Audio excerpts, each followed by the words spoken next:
आप जानते हैं कि आप अपने कपड़े धोने के लिए जिस लॉन्ड्री डिटर्जेंट का इस्तेमाल करते हैं वो जीवाणु के एंजाइम से बनता है। लेकिन मैं मुट्ठी भर जीवाणु से अपने कपड़े धोना नहीं चाहती, है ना? ये बहुत अच्छा सैनिटरी नहीं लगता है। तो आइए जानते हैं कि हम एंजाइम कैसे निकाल सकते हैं जो हमारे लॉन्ड्री डिटर्जेंट में असली सफाई कर सके और बाकी जीवाणु से छुटकारा दिला सके। ये जानने के लिए इस वीडियो को देखें। इस विषय में हम जानेंगे कि जीवाणु से एंजाइमों का पृथक्करण, किण्वक, माइक्रोफिल्ट्रेशन, अल्ट्राफिल्ट्रेशन, कणिकायन, ये सारी प्रक्रिया इसमें घटित होती है। एंजाइमों के औद्योगिक उत्पादन में किण्वन, माइक्रोफिल्ट्रेशन, अल्ट्राफिल्ट्रेशन और कणिकायन प्रक्रिया शामिल होती है। किण्वन प्रक्रिया किण्वकों में किया जाता है। यह बड़े टैंक या धातु के कंटेनर होते हैं जिनमें कई लीटर जीवाणु संवर्ध माध्यम होते हैं। संवर्ध माध्यम जीवाणु के विकास में मदद करता है।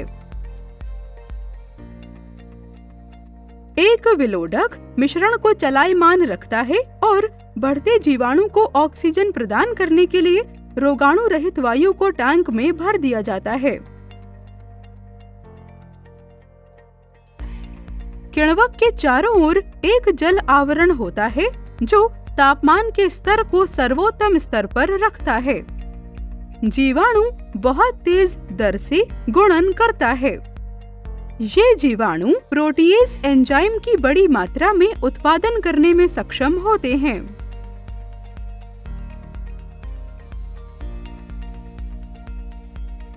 माइक्रोफिल्ट्रेशन सिरेमिक झिल्ली का उपयोग करती है। यह कोशिकाओं को अलग करने की एक तकनीक है।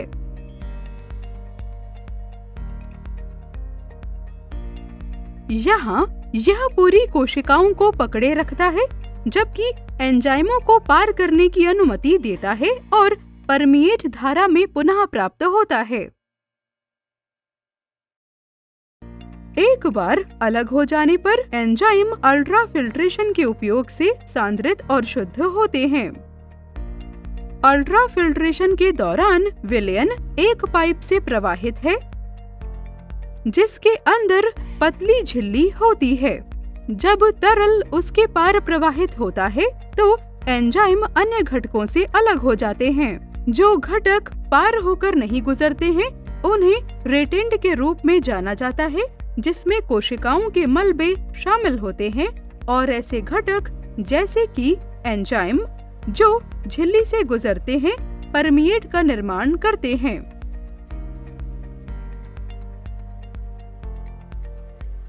इसके बाद परमिएट कणिकायन टावर में जाता है। कणिकायन के दौरान एंजाइम युक्त तरल पदार्थ को नोजल के माध्यम से तरल बेड में इंजेक्ट किया जाता है जहां यह तरल मोम के संपर्क में आता है। टैंक में प्रवाहित होने वाली शुष्क वायु विलायक को भाप बना देती है।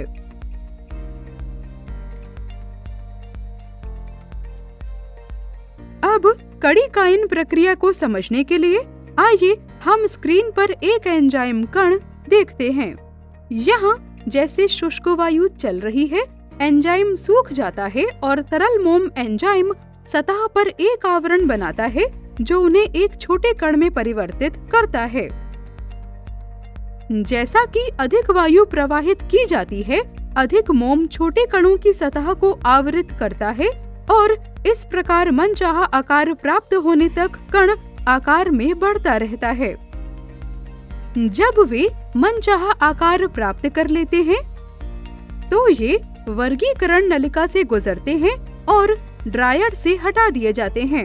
इन दानेदार एंजाइमों को उनकी सफाई की शक्ति में सुधार करने के लिए डिटर्जेंट के साथ मिलाया जा सकता है।